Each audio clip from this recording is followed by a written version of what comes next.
Bienvenidos a Pulso Político, soy Carlos Rabascal y en este domingo 14 de marzo, advertimos, estamos grabando jueves 11 de marzo, 14 de abril, me han puesto 14 de marzo, no es falla mía, 14 de abril, y estamos grabando en este jueves 11 de abril. El día de hoy vamos a tratar sobre los retos que tiene el país frente a los próximos 4 años. Recordemos que en el mes de mayo se posesiona el presidente Rafael Correa en un nuevo periodo presidencial y él dijo que en este nuevo periodo presidencial se va a pasar a una nueva etapa, a una nueva instancia, para analizar cuáles son los retos de desarrollo de la economía y de la sociedad ecuatoriana en los próximos 4 años. Hemos invitado a los siguientes personajes. Víctor Hugo Albán, economista monetarista, máster en Administración Presupuestaria, presidente del Colegio de Economistas de Pichincha. Carlos Cortés, economista, catedrático universitario, ex vicepresidente del Consejo Nacional Electoral. Pablo Zambrano, economista, especialista en comercio exterior y marketing internacional, catedrático de la Universidad Central del Ecuador. Estamos de vuelta, le damos entonces la bienvenida y le agradecemos su participación. Víctor Hugo, muy buenos días. Pablo, buenos días. Tocayo, Carlos, buenos días. Buenos días. Gracias por estar con nosotros. Gracias. Bueno, ustedes conocen ya la mecánica del programa, ya han estado conmigo en otras ocasiones. Sí. Yo había dicho 1 minuto 20, pero como buen economista, Carlos Cortés me negoció 30 segundos más, o sea, van a tener 1 minuto 30 para cada participación y para poder analizar. Entonces, partamos haciendo una evaluación, caballeros, de qué es lo que representó los 4 años anteriores del gobierno de Rafael Correa, que está feneciendo y comienza un nuevo periodo. Víctor Hugo Albán. Muchas gracias, Carlos. Realmente es un gusto estar en tu programa y hacer lo que se debe hacer en un análisis que sea, digamos, orientador a la comunidad. Yo voy a hablar en este preciso momento del PIB. El PIB en el 2008 fue 6.4, en el 2009 fue el 1, en el 2010 el 3.3, el 2011, que fue el año estrella, es el 8, y el 2012 el 4.8. Realmente ha habido un progreso, digamos, en el desarrollo del país. Si comparamos con Latinoamérica, nosotros estamos en 4º lugar. Y eso significa que ha sido muy importante para el Ecuador el desarrollo que ha tenido en cuanto al Producto Interno Bruto. Si vemos la parte global, en el año estrella que le llamo yo, tuvimos 61.121 millones y significó PIB per cápita para las personas 4.004. Ganamos un poco más en el 2012, subimos a 64.186 millones y tenemos $4.135 per cápita. ¿Esto qué significa? Que de un per cápita que teníamos de $3.700 a uno de 4.135, el país ha crecido. Directamente un crecimiento de alrededor del 7-8%. Okay. Víctor Hugo Albán, tengo que ser tremendamente estricto con el tiempo. Pablo Zambrano, este análisis que hace, este diagnóstico que hace Víctor Hugo Albán, dice, el país en relación a Latinoamérica ha tenido mejores calificaciones, mejores indicadores y menciona el crecimiento del PIB, incluso el incremento de la renta promedio de los ecuatorianos. Pablo Zambrano, ¿cuál es tu diagnóstico de los últimos 4 años del gobierno de Rafael Correa? Sí, un gusto estar en tu programa, Carlos. Justamente me parece que el crecimiento económico del Ecuador ha sido bastante importante en los últimos años y justamente ha sido producto de factores exógenos y también de méritos propios del gobierno. Ya hemos comentado en ocasiones anteriores factores exógenos como la dolarización, los altos precios del petróleo, esos son los exógenos, es la cancha que le ha permitido jugar al gobierno, y los factores propiamente que son meritorios de parte del gobierno es, por ejemplo, la renegociación de la deuda externa en el 2009, el tema de la renegociación de los contratos petroleros, el hecho mismo de darnos un mensaje a los ecuatorianos de que queremos enfocarnos en la sociedad del conocimiento, en la economía del conocimiento. Eso avisora mejores rumbos para el Ecuador. A mí me parece que es un modelo, lo considero exitoso en lo económico. Gracias, Pablo Zambrano. Carlos Cortés, para muchos analistas dicen es importante un crecimiento económico, pero un crecimiento económico que no esté enfocado con el desarrollo de nada sirve. En ese sentido, en estos últimos 4 años, ¿El crecimiento económico del Ecuador ha estado enfocado con el desarrollo social? Bueno, gracias por la invitación y a todos los televidentes, buenos días. Rápidamente, simplemente tomé como año base 2007, que es la nueva año base que usa el Banco Central para sus cálculos macroeconómicos. Tomando el año base 2007, la tasa de crecimiento en este periodo hasta el 2011 fue del 5,61%. ¿De qué periodo a qué periodo, perdón? Del año 2007 al 2011. Y seguramente no cambia con el año 2012. Y esa es una tasa seguida, promedio, superior a cualquier periodo en los últimos 50 años. Eso es lo importante. Segundo, en materia de inversión, que es aquella que nosotros tomamos de unos indicadores que se llaman oferta y utilización final de bienes y servicios, o sea, inversión que se llama activos fijos, brutos, más variación de existencias, ese tipo de inversión en el mismo periodo creció al 10,6%. Y finalmente, el gasto de capital, o sea, la inversión que ha realizado el sector público no financiero, fue del 28%. No hay tasas iguales en la historia económica de este país. Lo importante, y más importante que esto, sin dejar de reconocer su trascendencia, han sido los logros en materia social. Aun cuando el dato es estrictamente 15 económico. segundos, economista Cortés. Aquí yo me revelo. Mira, aunque el dato es económico, la tasa de inflación anual del año 2012 fue del 4,16%, que corresponde a la tasa de inflación mensual que tuvo el Ecuador hasta el año 2000. Esas diferencias son las que marcan el ritmo y el paso en este régimen. Ok, bueno, y el presidente Correa y las entidades que está próximo a sacar el plan del buen vivir y que lo va a dar a conocer y lo va a poner a consideración el presidente para la aprobación correspondiente. Hablan mucho que en estos 4 años y de aquí en adelante el Ecuador tiene que enfocar su desarrollo en el conocimiento. Es decir, estamos hablando ya de la sociedad del conocimiento, lo que significa que el rol de la educación va a jugar un papel importante en este modelo de desarrollo. Y habría que articular la educación superior con la investigación, con la tecnología, con las necesidades que tiene el país, con la empresa y no olvidar la educación básica. Veamos entonces el siguiente reportaje para entrar en materia en lo que tiene que ver a esta sociedad del conocimiento que el Ecuador en estos 4 años le está poniendo especial énfasis. En los lineamientos planteados por el Gobierno Nacional para la reestructuración del sistema de educación superior que tiene que ver con la revolución académica y el talento humano, se creó la Ciudad del Conocimiento Yachay, misma que estará culminada en su parte patrimonial a mediados de este año, mientras el campus total estará listo en el 2015. Esta universidad está dirigida para todos los ecuatorianos y habitantes de la región. Para su ingreso, los estudiantes deberán estar en los mejores niveles académicos. Es el proyecto emblemático y es el proyecto más ambicioso de los últimos 100 años del país, ¿no? En el sentido de cambiar la historia, ¿no? En el sentido de romper con esta historia de la dependencia a los bienes primarios. Sin embargo, aún existen personas que se muestran críticas al modelo de cambio, especialmente con la Ciudad del Conocimiento, ya que indican que crear una universidad con esas características solo albergaría un número reducido de estudiantes. Lo que yo no veo es una conceptualización sistémica a nivel nacional de cómo fortalecer la educación superior. Por eso es que nosotros hemos reiterado, no se trata de crear un polo de desarrollo científico-tecnológico, sino de fortalecer el Sistema Nacional de Ciencia y Tecnología. Otros sectores de la academia miran a Yachay como un proyecto trascendental para el país, pues la deuda en la nación en cuanto a ciencia y desarrollo tecnológico es grande. Yachay, dicen, es una gran oportunidad para docentes como para estudiantes, pues podrán desarrollar conocimientos que permitirán transformar la matriz productiva.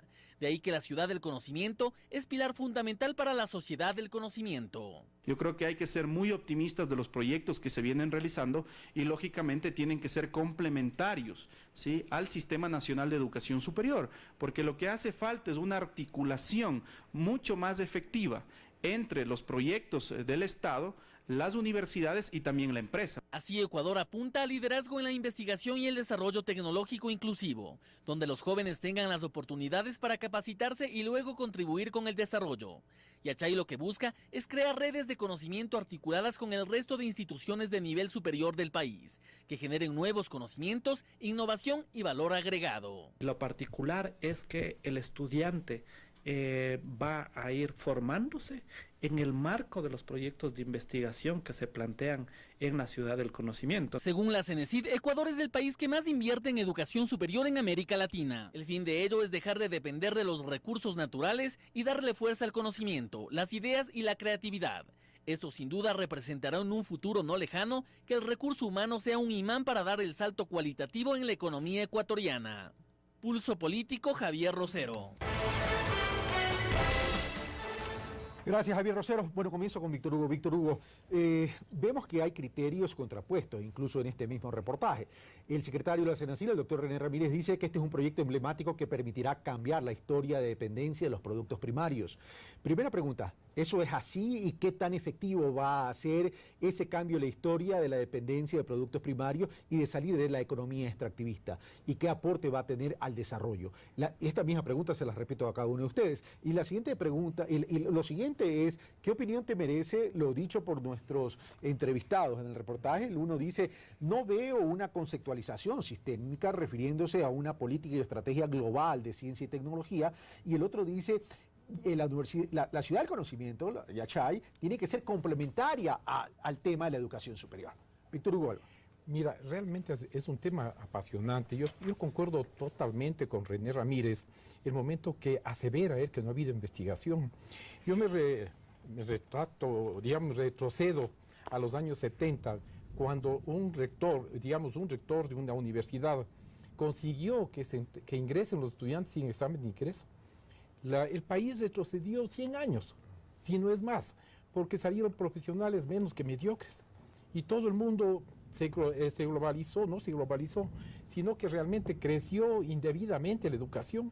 Hoy en día dan gratuidad, pero hay una exigencia para el estudiante. O sea, hay una corresponsabilidad. Claro, una corresponsabilidad. Y también hay premios, ¿no? Se premia al mejor estudiante, se premia a que esté investigando, se le paga. No, se le paga un mínimo vital al estudiante para que se autoeduque. Eso es excelente. Quienes hemos tenido la oportunidad de salir del país becados, sabemos que teníamos una deficiencia total en ciertos mecanismos de investigación y bases no muy sólidas. Las bases que teníamos eran muy pobres. ¿Por qué? Porque no teníamos profesores de primer orden y también nuestra educación superior estaba bastante retrasada con relación al resto de países de Latinoamérica. O sea, haciendo ese diagnóstico, Pablo, ¿cómo va a aportar el tema del conocimiento entonces a este modelo de desarrollo? René Ramírez dice, lo que se va a hacer en Yachay debe estar articulado con los proyectos que tiene que realizar el país, es decir, en otras palabras, con el mismo plan de desarrollo. Sí, con la matriz productiva también, lógicamente. Lo que se trata es de cambiar la matriz en el sentido de la generación de bienes con más valor agregado, eso como una cuestión.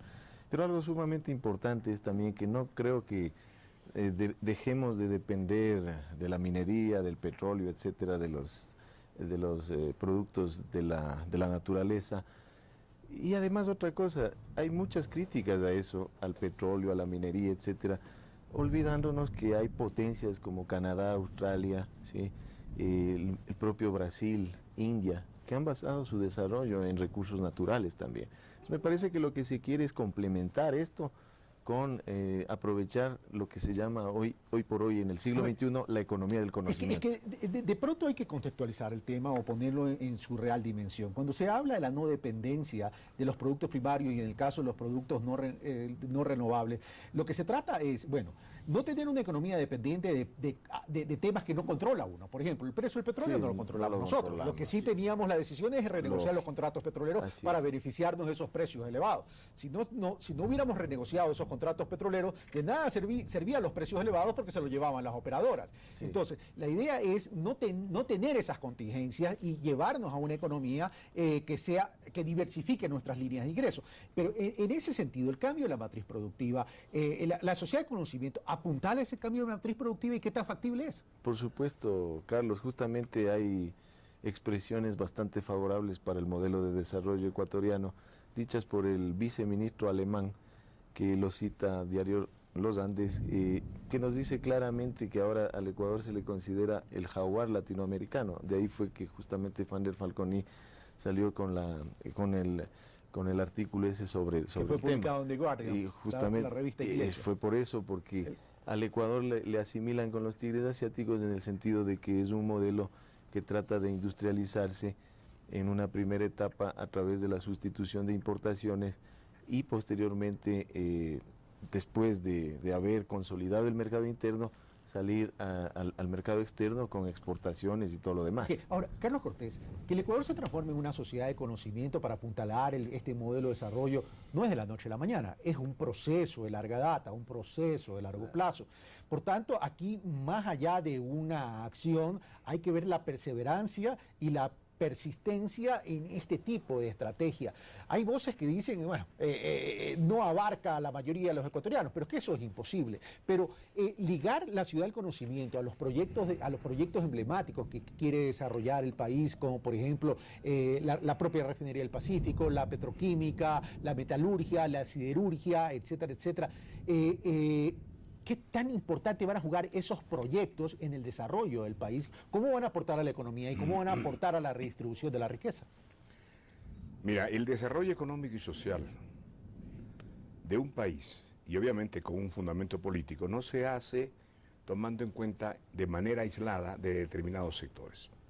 Todos son complementarios. Y aquí con toda propiedad decía el economista Zambrano, los recursos naturales y los recursos humanos son los dos pilares fundamentales para el futuro de este país. Definitivamente, si alguien cree que vamos a desarrollar el talento humano en Yachay como quieran, olvidándonos un poco, marginando un poco a la riqueza, el potencial, el futuro de los recursos naturales, se equivocan de la A a la Z. Segundo lugar, mira, nosotros, y lo dijo el presidente de la República, dependemos en un 90% de la generación energética del petróleo. Y por lo tanto, es imprescindible la nueva licitación para tener recursos para 20 años más. ¿Te refieres a la 11ª ronda? Así es, que es satanizada por algunos sin tener el menor conocimiento. Por lo tanto, si estamos hablando de licitaciones y de extracción petrolera, eso está confirmando la importancia que tienen los recursos naturales. Y si tú sumas las exportaciones de banano, café, flores, etcétera, del sector agrícola, casi estamos a la par del sector petrolero. Y todo eso constituye sector primario. Por lo tanto, tenemos que fortalecer el recurso humano a través de Yachay, el talento, los profesores, docentes e investigadores. No puede haber un docente sin investigador, sin ser investigador. Es decir, ese conocimiento que nos lleve a la creación de una industria básica. Claro, las industrias básicas, como llaman actualmente en el Ministerio de la Productividad, van a comenzar con dos, que es la de urea y la petroquímica.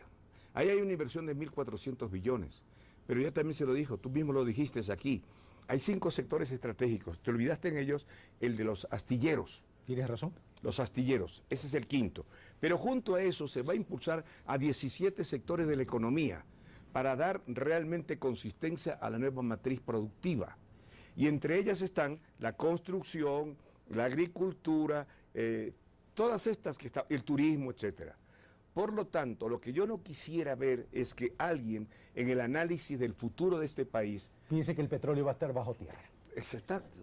O que vamos a marginar solamente o poner la atención en Yachay o en... No. Todo es complementario. Nada se puede aislar. El tema es que cuando bajen los precios del petróleo tendrá otra fuente de ingresos. Por supuesto. Permíteme una cosa. Quien cree en este país que el petróleo va a caer está equivocado de la en cuanto al precio. Durante los próximos años no va a caer, más aún con los líos internacionales que hay. Sube. Así es. Ahora, vamos, Víctor Hugo Galván, comenzando porque recordemos que nuestros televidentes no son especializados en esta materia difícil que ustedes la dominan, que es la economía. Comencemos definiendo qué es una industria básica, porque de pronto para el ciudadano común, una industria es aquella empresa donde se transforma materia prima y saca un producto final y lo comercializa. Pero cuando ya hablamos de diferentes categorías de industria y le decimos industria básica y el conocimiento va a apuntalar a la creación de esa industria básica, ¿qué es una industria básica? La industria básica es aquella incipiente, la primaria, ¿no? La que puede transformar pequeños productos. Es la básica, lo elemental, que no tenemos aquí porque no ha habido la suficiente cultura, no ha habido la instrucción que debe tenerse, no nos han enseñado ni en la escuela, ni en el colegio, ni en la universidad. De ahí es que la mayor aspiración que tiene un joven cuando recién se gradúa es conseguir un empleo público. Pero, ¿por qué? Porque nunca enseñaron a ser un empresario.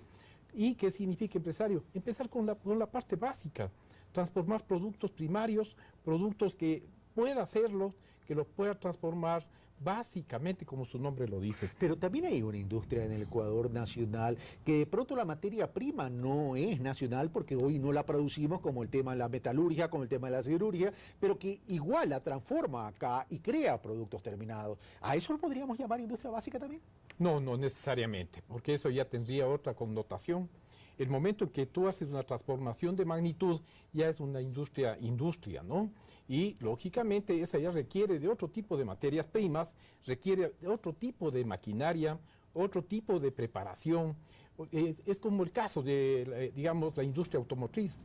No es lo mismo transformar las naranjas, hacerles jugo de naranja, que transformar los fierros en repuestos y partes y piezas de un auto.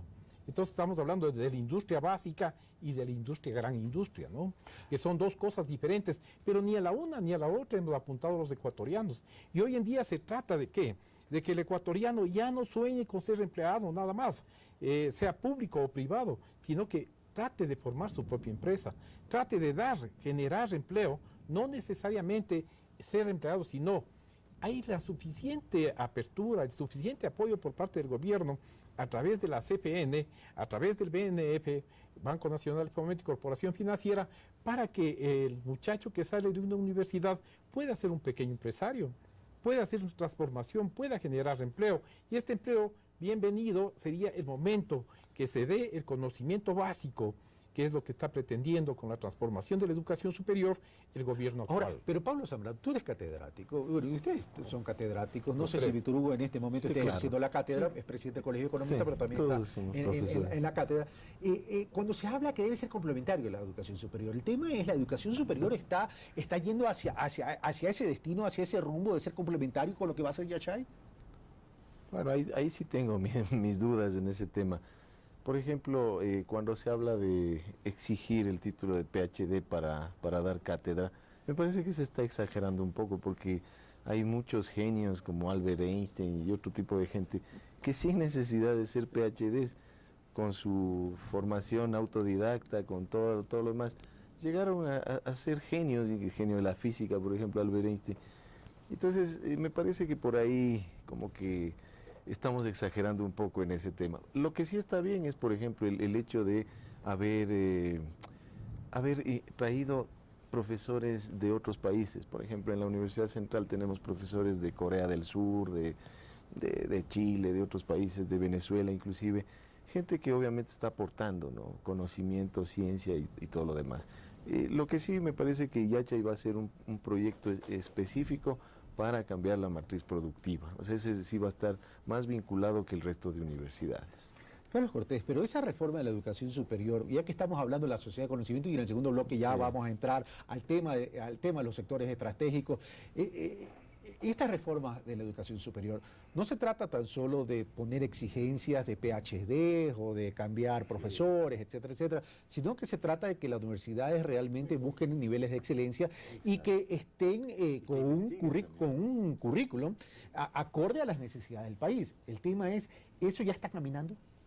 Lo primero y más útil que hizo la revolución educativa en este país fue cerrar aquellas universidades que estaban incumpliendo su labor social. No eran universidades. En segundo lugar, haber calificado, como ha calificado, a varias universidades en categoría C. Tienen que mejorar, incluyendo las categoría B, porque si somos conscientes de la realidad, La educación superior en los últimos 20 años, desde que se eliminaron los exámenes de ingreso, ha sufrido una permanente declinación. Yo acabo de cumplir 45 años de profesor de la Universidad Católica de Guayaquil y he solicitado mi jubilación para ser respetuoso con la ley. Pero definitivamente la educación superior ha declinado en casi todas las universidades, empezando que la mayoría de los docentes, o a la mayoría de los docentes, no se les exigió ser investigadores. A mí no se me concibe, no concibo la idea de que yo sea profesor, sino ser un investigador también. No un investigador científico, porque a nosotros no nos prepararon para ser investigadores científicos. Para eso están los PhD. Claro. No se trata de PhD-fobia, como decía un columnista del Telégrafo. Se trata de sencillamente poner los pies sobre la realidad. Todos ellos, PhD, ¿sabes a qué labor deberían dedicarse aparte de la docencia? La investigación científica de la realidad económica nueva de Sudamérica y América Latina, que es distinta a la teoría que nos importan y que ha sido la base de nuestra educación. Pero eso, Carlos, y ya para terminar este primer bloque, responde también a una realidad de la Universidad Ecuatoriana, que es la parte económica, financiera. Para poder desarrollar todos esos procesos de investigación se requiere de presupuesto. Y las arcas monetarias, llamemos así, de la Universidad Ecuatoriana, sí ha sido bastante pobre en ese sentido para poder promocionar una verdadera investigación. Disculpa, perdóname, mi querido tocayo, te voy a decir algo, y aquí puedo hablar con conocimiento perfecto de la realidad. ¿Cómo te explicas entonces que hay universidades privadas en todo el país, en donde los dueños sí tienen buenos edificios, buenas viviendas, pero no tienen ni 100, ni 20.000, ni 30.000 para hacer una investigación? Si no estamos hablando de investigación científica, sino de investigación formativa, instructiva, otro tipo de investigación. Si vamos a la investigación científica, de acuerdo, no había presupuesto. Ahora sí hay presupuesto. Entonces, pongamos las cosas en su sitio. O sea, tú estás hablando entonces que la educación superior en un momento dado se creó con una visión empresarial más que de educación. Ten la absoluta seguridad que así fue. De lo contrario, tú no puedes hacer inversiones en terrenos, en edificios, si no fuera un buen negocio. Vamos a hablar en castellano, un buen negocio. Ok, gracias Carlos Cortés. Nosotros hacemos una primera pausa y regresamos con más de Pulso Político y trataremos al regresar sobre los sectores estratégicos, su importancia en la economía y cómo a partir de ese desarrollo de los sectores estratégicos se puede redistribuir la riqueza en beneficio de la sociedad ecuatoriana. Venimos de inmediato.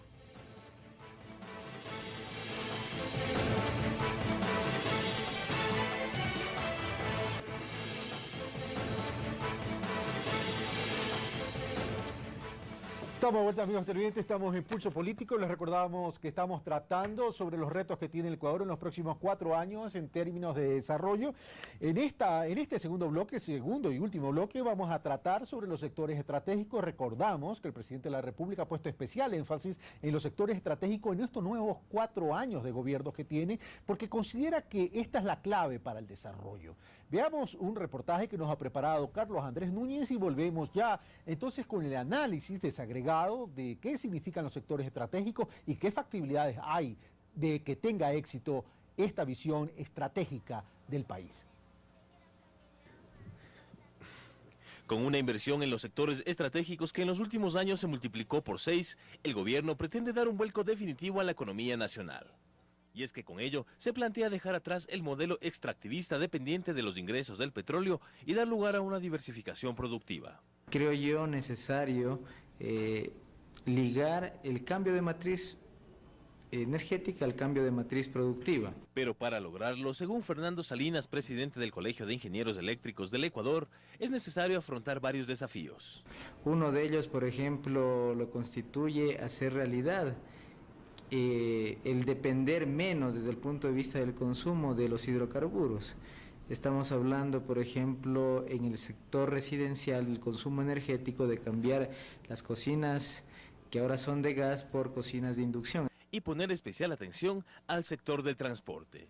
Casi el 55% de la matriz energética de energía primaria en el país consume hidrocarburos, pero enfocados en el sector transporte. En este tema se están haciendo importantes inversiones en el país, como es el metro en Quito y en Cuenca el tranvía, y se ha hablado también del tren eléctrico como vía de comunicación entre sierra y costa.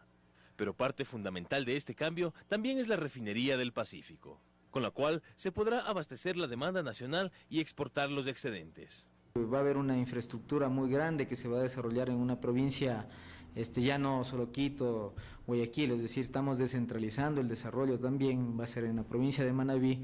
Con esto se daría lugar a la generación de nuevas industrias desde diferentes sectores del país, permitiendo a su vez un desarrollo que va desde lo local a lo nacional y en el que es fundamental la inversión extranjera, que según datos de la Superintendencia de Compañías, en el 2012 esta inversión de tipo directa superó los 335,8 millones de dólares. Por otra parte, aunque con la refinería el petróleo nacional tendría un valor agregado, hay que tomar en cuenta también la racionalización del consumo energético, pues desde el año 2016 el país contará con energía en forma de electricidad. Por ahora, queda el desafío de lograr articular el fortalecimiento de 5 industrias estratégicas y 14 sectores prioritarios propuestos por el gobierno, con el fin de disminuir los más de 10.000 millones de dólares destinados a la adquisición de bienes y servicios provenientes del exterior cada año. Carlos Andrés Núñez, Pulso Político.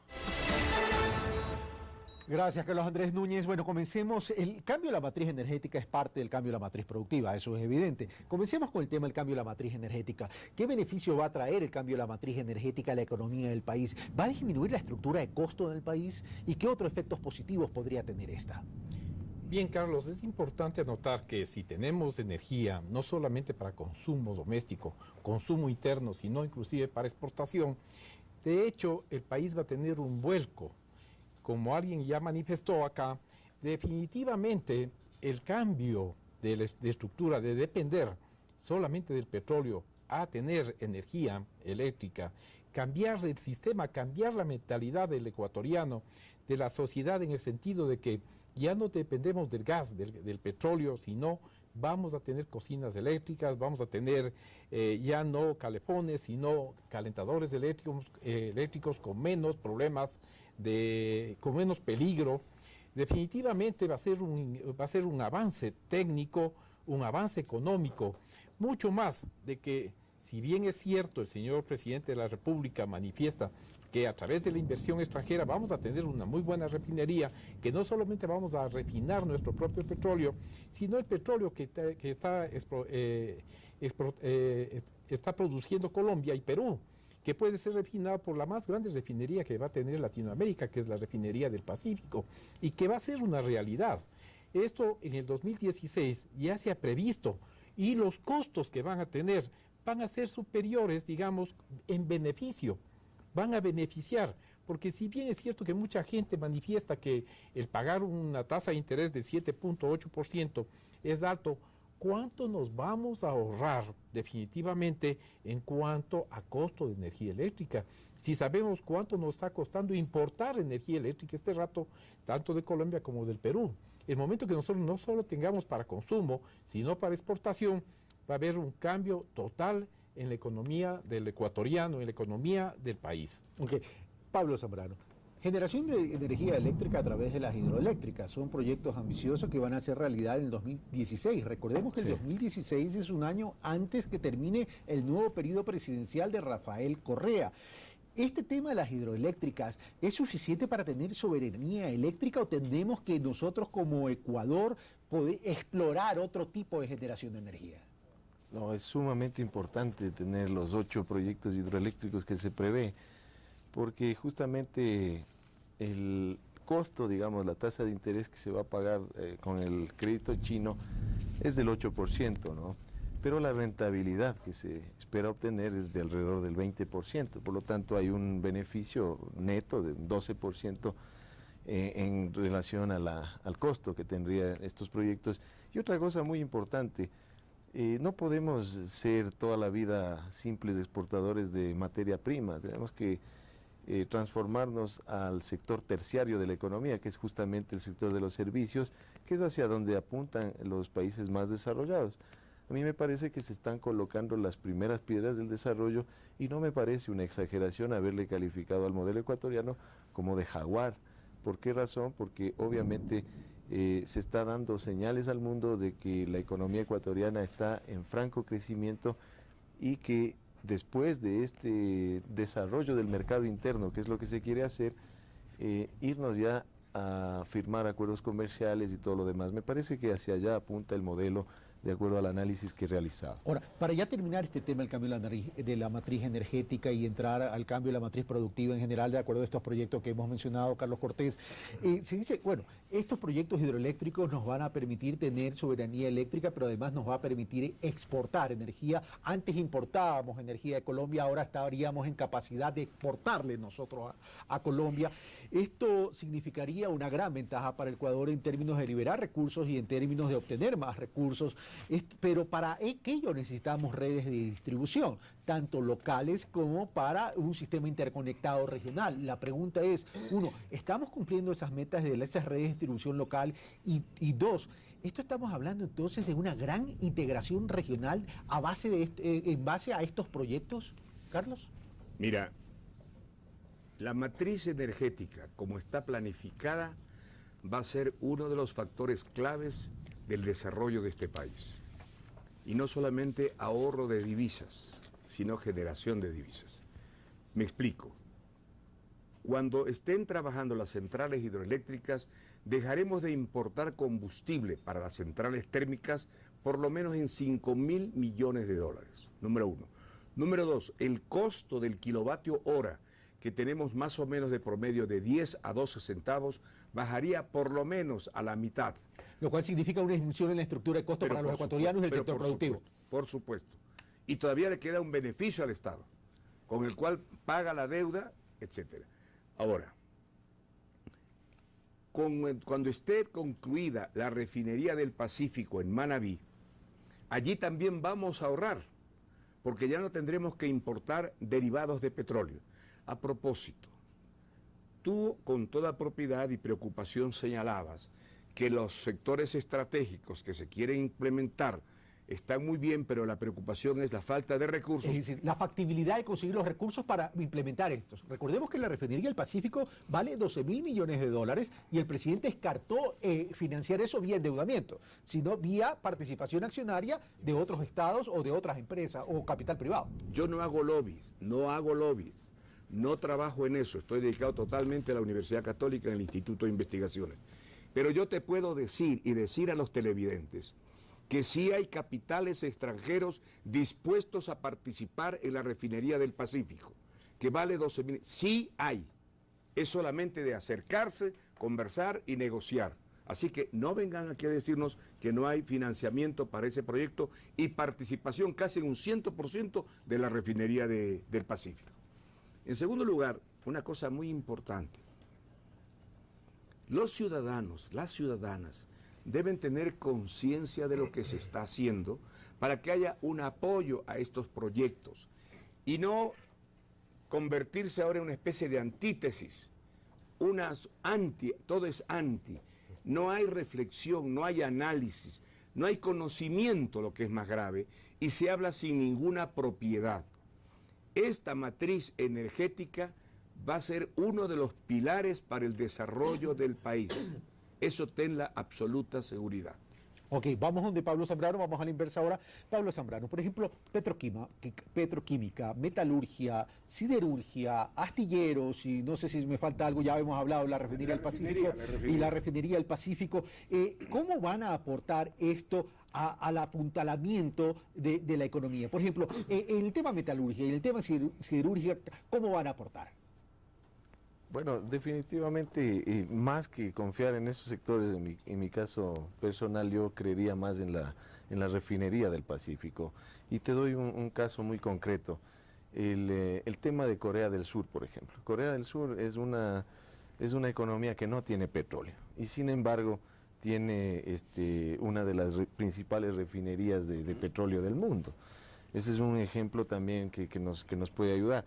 El caso del Uruguay, nosotros enviamos petróleo a que nos dé refinando el Uruguay. Entonces yo más le vería allá el potencial del Ecuador.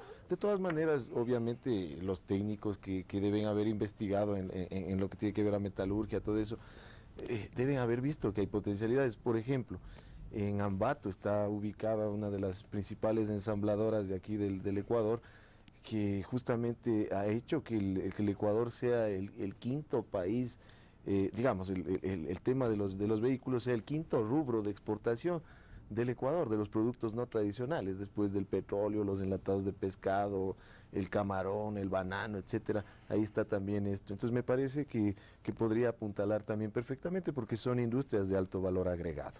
Ahora, la refinería del Pacífico no está en discusión, es decir, por supuesto. Vamos a dejar de exportar choclos para importar humita, ahí sí nos vamos a beneficiar exactamente de los precios del petróleo, porque hoy no nos estamos beneficiando, en el sentido, sí, nos beneficiamos, pero nos podemos beneficiar más, porque si ya nosotros refinamos nuestro petróleo, pues evidentemente vamos a obtener más ingresos. Pero vamos a lo otro, petroquímica, metalurgia, siderúrgica, Víctor Hugo. Yo quiero preguntarles, y para que los amigos televidentes puedan dimensionar el tema, cómo esto puede aportar a la construcción de esta industria básica que hemos hablado. Hoy en ¿Y día, en qué sectores y qué oportunidades va a tener el sector privado? Carlos, hoy en día tenemos mucha dependencia nosotros, al extremo de que si hacemos un análisis nosotros de nuestra balanza comercial, en los últimos 4 años, a excepción de uno, ha sido deficitaria, es decir, importamos todo. Y nuestras importaciones están alrededor de 2.000 millones mensuales, pero si empezamos a producir petroquímica, la petroquímica es fundamental, aquí todavía ni siquiera le conocemos. Es incipiente lo que tenemos en petroquímica, pero el momento en que nosotros tengamos la posibilidad de implementar la petroquímica acá, vamos a tener un desarrollo increíble, porque de importadores que somos en la actualidad, vamos a producir para exportar. Y, lógicamente, esa es la parte fundamental. ¿Qué es lo que estamos buscando nosotros?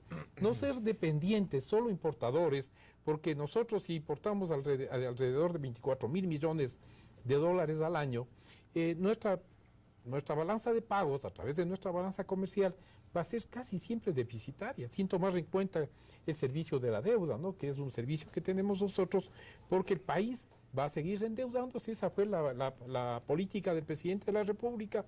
Cuando el Colegio de Economistas le preguntó cómo vamos a financiar este tipo de proyectos, cómo vamos a financiar el presupuesto, él manifestó que vamos a hacerlo con deuda externa, a largo plazo, con largo aliento, capaz de que podamos capitalizarnos y poder seguir adelante.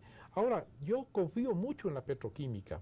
Todo el tiempo hemos estado importando. El momento que nosotros pongamos plantas acá de petroquímica, vamos a tener un desarrollo sostenido acá en el Ecuador en eso. Y yo quisiera decirte, Carlos, y les digo aquí a mis compañeros de panel, que realmente el Ecuador para estos próximos años va a tener un desarrollo muy consistente. No vamos a tener problemas. Muchos analistas no coincidirán con nosotros, pero nosotros venimos haciendo estudios y creemos nosotros que las políticas económicas están perfectamente delineadas, pero no se han tomado el trabajo ni siquiera de leer cuáles. Si tú preguntas a cualquier analista cuáles son los 7 ejes propuestos por el presidente de la República, ni siquiera les han visto. Y lo importante aquí es que si tú me preguntas si vamos a tener mejor desarrollo con petroquímica, definitivamente sí. Por supuesto. Ok, pasamos al tema de economía popular solidaria. Me dicen que me quedan 10 minutos, así que tengo que correr. Carlos Cortés, hemos hablado de estos grandes proyectos que evidentemente apalancan el desarrollo del país, etcétera, etcétera, pero también tenemos que preocuparnos por la base social. Y en ese sentido, la economía social y solidaria, o popular y solidaria, como se la conoce, ¿qué papel va a jugar en estos próximos 4 años? Existe un capítulo en la Constitución de la República referente a economía. Y el primer artículo de ese capítulo dice: el sistema en el Ecuador será de economía social y solidaria. Eso es claro y preciso. Y la economía popular y solidaria, ¿en manos de quién va a estar? De las cooperativas, de las comunidades, a impulsar. Hay más de 8.000 cooperativas en el Ecuador en que están trabajando tanto en el sector público, tanto en el sector financiero como en el no financiero. Hay la Superintendencia de Economía Popular y Solidaria. Estamos armando nosotros cursos para preparar auditores y contadores que la Constitución y la ley obliga a poner en estas cooperativas a fin de cuidar los intereses de los cooperados y no ser mañana perjudicados mediante estas auditorías y contabilidades. La proyección que se da no es la que estamos dando solamente nosotros. Hay estudios de Naciones Unidas en donde se establece la importancia y trascendencia de la economía popular y solidaria en el crecimiento de las economías del país, sin olvidarnos de la gran importancia en la parte social de la generación de trabajo. Gracias, Carlos Cortés. Ahora, veamos un reportaje antes de continuar con Pablo Zambrano y Víctor Hugo Albán, que nos ha preparado Carlos Andrés Núñez, que tiene que ver con este tema de la economía popular y solidaria. La economía popular y solidaria tiene un peso muy importante en las finanzas nacionales, pues se trata de un modelo de economía que es inclusivo, autogenerador de empleo y fomenta el desarrollo de la sociedad en los niveles productivos más básicos. Todas las organizaciones que abrazamos y somos parte de la economía popular y solidaria son instituciones generalmente locales en sectores urbanos, periurbanos y fundamentalmente rurales. De ahí que en el sistema financiero popular y solidario, las cooperativas de ahorro y crédito juegan un papel muy importante. Pero los actores involucrados señalan la necesidad de promover y fortalecer los mecanismos de articulación para los diferentes actores del sector financiero. Uno de ellos es cómo implementar los mecanismos de seguridad financiera. Claro, que proteja a los ahorristas en cooperativas de ahorro y crédito, mecanismos de seguridad financiera que significa el seguro al ahorro, que significa la constitución de fondos de liquidez para mitigar eventuales riesgos de liquidez del sector. Así como fortalecer los gobiernos de las entidades populares y solidarias, el gobierno corporativo y tener mecanismos de control y promoción. Pero también llegar a un real acceso a la operatividad financiera de estos pequeños actores de la economía. Incluso hay que buscar otro mecanismo en el cual las cooperativas de ahorro y crédito puedan contar con el sistema de compensación, el sistema de mecanismo de órdenes de pago, de cheques que sí pueden circular tranquilamente en el sistema. Y es que se estima que solamente el sistema cooperativo de ahorro y crédito nacional aglutinaría a unas 4 millones de personas que mueven recursos en estas instituciones. En este sentido, queda mucho por hacer, pues se requiere fortalecer las organizaciones más pequeñas, tanto en la gestión y administración, así como en la integración de los actores a través de políticas concretas. La educación financiera en la economía popular y solidaria es fundamental, ¿no? Creo que ahí hay que darle un impulso. Pues de esta manera se logrará generar mayor conciencia y conocimiento, de manera que los actores de la economía popular y solidaria tengan mayores y mejores oportunidades a la hora de ahorrar, invertir o acceder a un crédito. Actualmente existe una gestión que parte desde la supervisión de la Superintendencia de Economía Popular y Solidaria.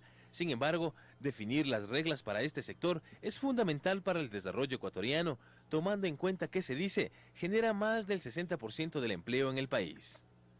Carlos Andrés Núñez, Pulso Político. Bueno, 60% del empleo del país no lo hacen pequeños actores, lo hacen importantes actores, a lo mejor a nivel de facturación no tienen el peso que tienen las grandes empresas, pero a nivel de generación de empleo, evidentemente que sí.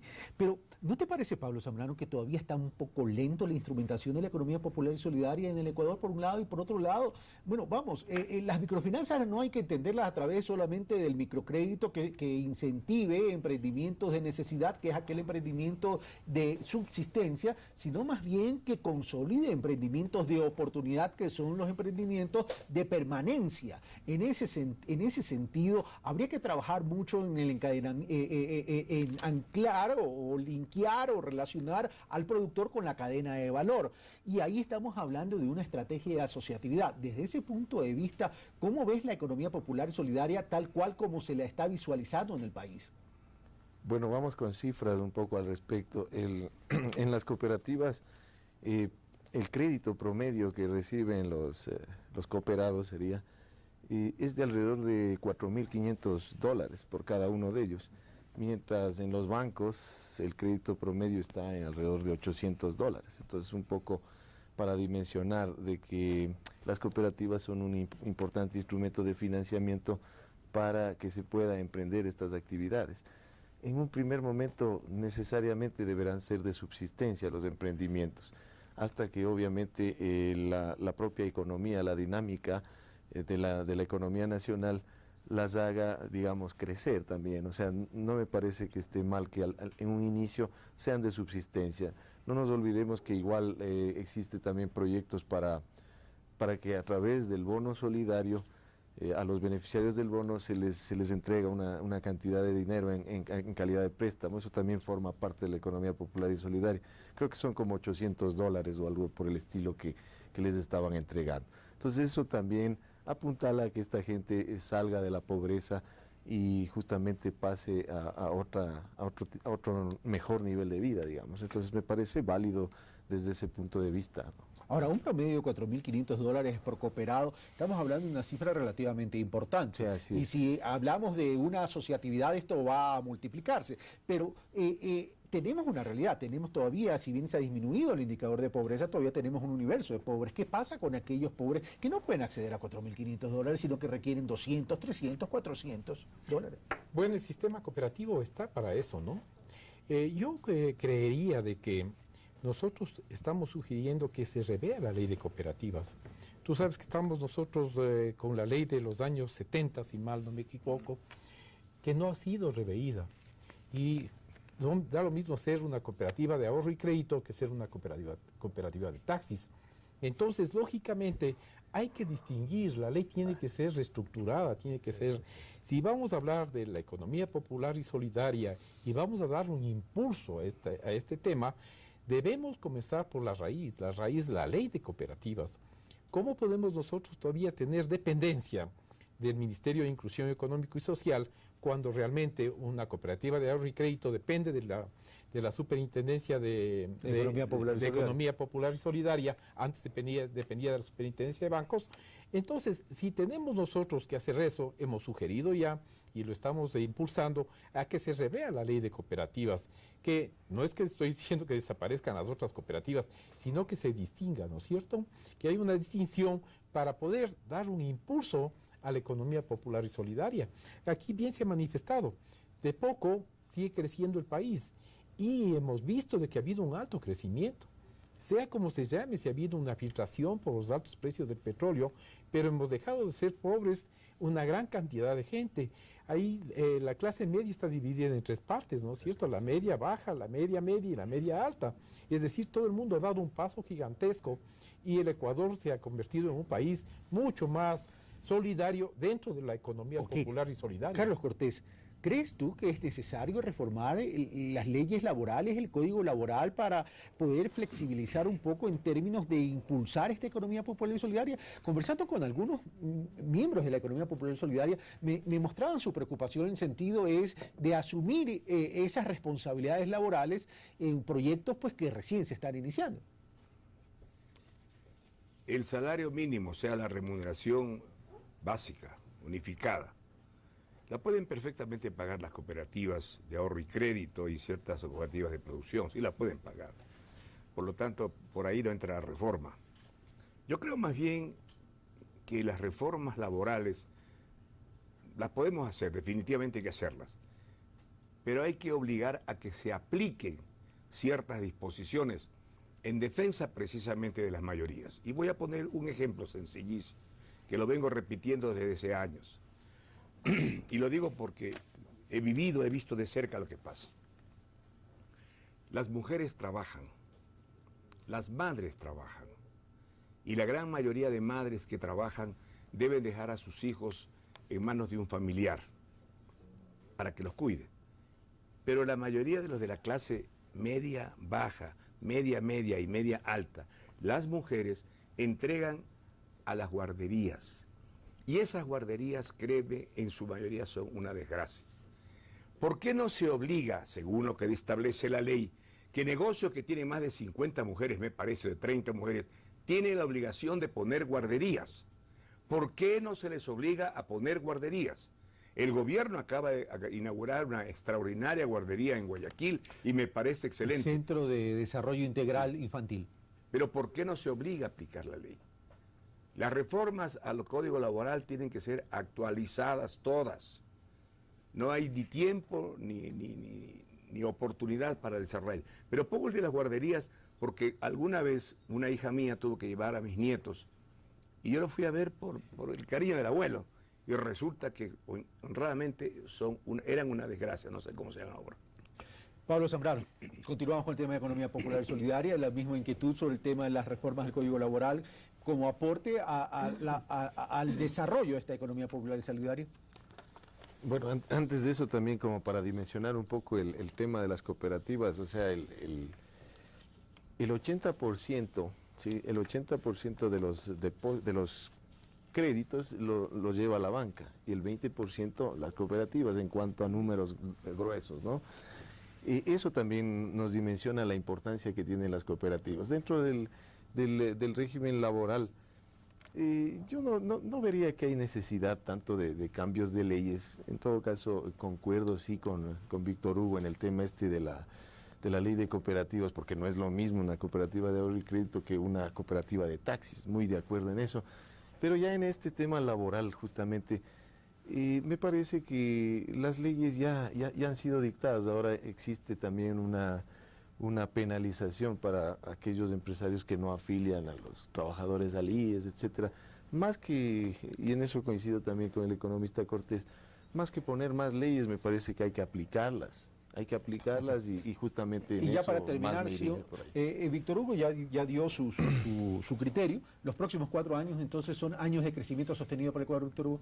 Sí, definitivamente creemos nosotros, ya no como Víctor Hugo Albán, sino como Colegio de Economistas, de que va a haber un desarrollo sostenido en el Ecuador. A diferencia de los países de Latinoamérica que tienen tropiezos, pero sin embargo, nosotros creemos que va a desarrollarse el país, sobre todo por las matrices productivas. Gracias, Víctor Hugo, gracias, Pablo Zambrano, gracias, Carlos Cortés, gracias, amigos televidentes. Esto fue Pulso Político. Soy Carlos Rabascal, los espero el próximo domingo.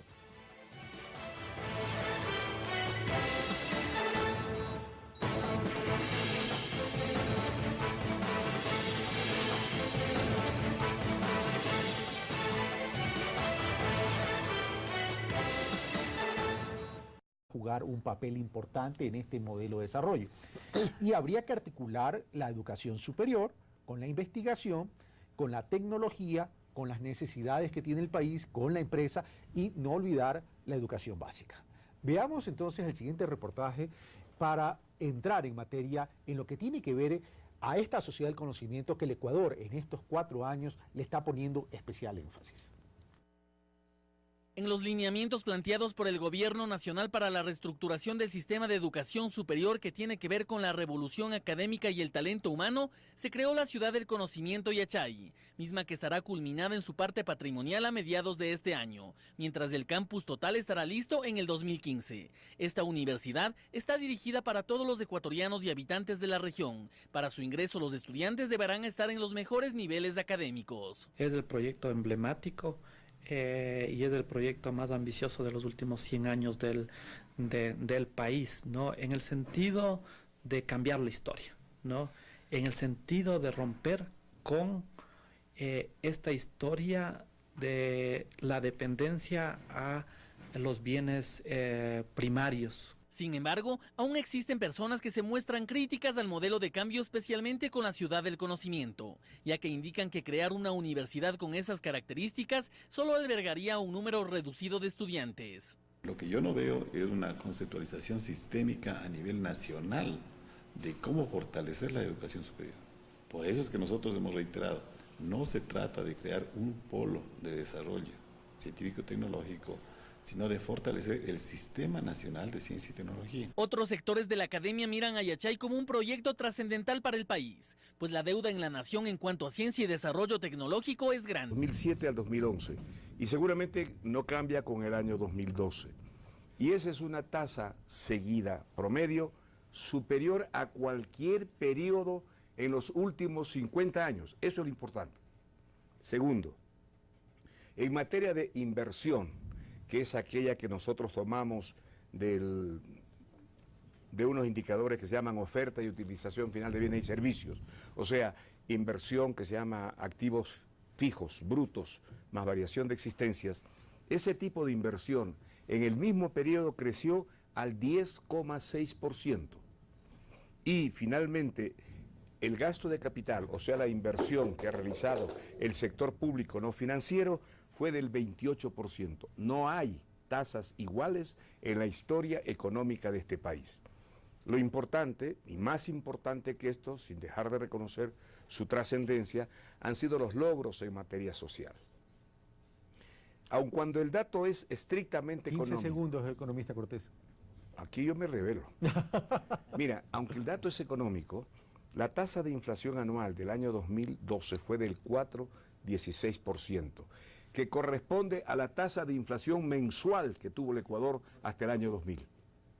Esas diferencias son las que marcan el ritmo y el paso en este régimen. Ok, bueno, y el presidente Correa y las entidades que está próximo a sacar el plan del buen vivir y que lo va a dar a conocer y lo va a poner a consideración el presidente para la aprobación correspondiente.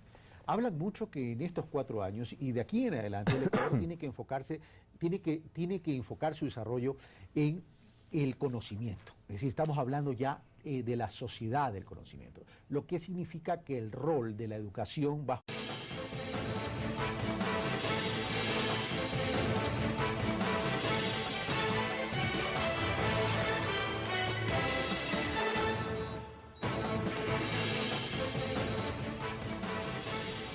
Bienvenidos a Pulso Político, soy Carlos Rabascal y en este domingo 14 de marzo, advertimos, estamos grabando jueves 11 de marzo, 14 de abril, me han puesto 14 de marzo, no es falla mía, 14 de abril, y estamos grabando en este jueves 11 de abril. El día de hoy vamos a tratar sobre los retos que tiene el país frente a los próximos 4 años. Recordemos que en el mes de mayo se posesiona el presidente Rafael Correa en un nuevo periodo presidencial y él dijo que en este nuevo periodo presidencial se va a pasar a una nueva etapa, a una nueva instancia, para analizar cuáles son los retos de desarrollo de la economía y de la sociedad ecuatoriana en los próximos 4 años. Hemos invitado a los siguientes personajes.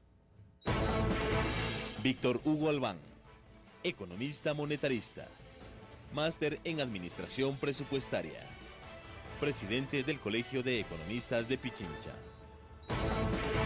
Carlos Cortés, economista, catedrático universitario, ex vicepresidente del Consejo Nacional Electoral. Pablo Zambrano, economista, especialista en comercio exterior y marketing internacional, catedrático de la Universidad Central del Ecuador. Estamos de vuelta, le damos entonces la bienvenida y le agradecemos su participación. Víctor Hugo, muy buenos días. Pablo, buenos días. Tocayo, Carlos, buenos días. Buenos días. Gracias por estar con nosotros. Gracias. Bueno, ustedes conocen ya la mecánica del programa, ya han estado conmigo en otras ocasiones. Sí. Yo había dicho 1 minuto 20, pero como buen economista, Carlos Cortés me negoció 30 segundos más, o sea, van a tener 1 minuto 30 para cada participación y para poder analizar. Entonces, partamos haciendo una evaluación, caballeros, de qué es lo que representó los 4 años anteriores del gobierno de Rafael Correa, que está feneciendo y comienza un nuevo periodo. Víctor Hugo Albán. Muchas gracias, Carlos. Realmente es un gusto estar en tu programa y hacer lo que se debe hacer en un análisis que sea, digamos, orientador a la comunidad. Yo voy a hablar en este preciso momento del PIB. El PIB en el 2008 fue 6.4, en el 2009 fue el 1, en el 2010 el 3.3, el 2011, que fue el año estrella, es el 8, y el 2012 el 4.8. Realmente ha habido un progreso, digamos, en el desarrollo del país. Si comparamos con Latinoamérica, nosotros estamos en 4º lugar. Y eso significa que ha sido muy importante para el Ecuador el desarrollo que ha tenido en cuanto al Producto Interno Bruto. Si vemos la parte global, en el año estrella que le llamo yo, tuvimos 61.121 millones y significó PIB per cápita para las personas 4.004. Ganamos un poco más en el 2012, subimos a 64.186 millones y tenemos $4.135 per cápita. ¿Esto qué significa? Que de un per cápita que teníamos de $3.700 a uno de 4.135, el país ha crecido. Directamente un crecimiento de alrededor del 7-8%. Víctor Hugo Albán, tengo que ser tremendamente estricto con el tiempo. Pablo Zambrano, este análisis que hace, este diagnóstico que hace Víctor Hugo Albán, dice, el país en relación a Latinoamérica ha tenido mejores calificaciones, mejores indicadores y menciona el crecimiento del PIB, incluso el incremento de la renta promedio de los ecuatorianos. Pablo Zambrano, ¿cuál es tu diagnóstico de los últimos 4 años del gobierno de Rafael Correa? Sí, un gusto estar en tu programa, Carlos. Justamente me parece que el crecimiento económico del Ecuador ha sido bastante importante en los últimos años y justamente ha sido producto de factores exógenos y también de méritos propios del gobierno. Ya hemos comentado en ocasiones anteriores factores exógenos como la dolarización, los altos precios del petróleo, esos son los exógenos, es la cancha que le ha permitido jugar al gobierno, y los factores propiamente que son meritorios de parte del gobierno es, por ejemplo, la renegociación de la deuda externa en el 2009, el tema de la renegociación de los contratos petroleros, el hecho mismo de darnos un mensaje a los ecuatorianos de que queremos enfocarnos en la sociedad del conocimiento, en la economía del conocimiento. Eso avisora mejores rumbos para el Ecuador. A mí me parece que es un modelo, lo considero exitoso en lo económico. Gracias, Pablo Zambrano. Carlos Cortés, para muchos analistas dicen es importante un crecimiento económico, pero un crecimiento económico que no esté enfocado con el desarrollo de nada sirve. En ese sentido, en estos últimos 4 años, ¿el crecimiento económico del Ecuador ha estado enfocado con el desarrollo social?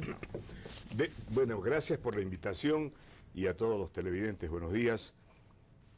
Rápidamente, simplemente tomé como año base 2007, que es la nueva año base que usa el Banco Central para sus cálculos macroeconómicos. Tomando el año base 2007, la tasa de crecimiento en este periodo hasta el 2011 fue del 5,61%. ¿De qué periodo a qué periodo, perdón? Del año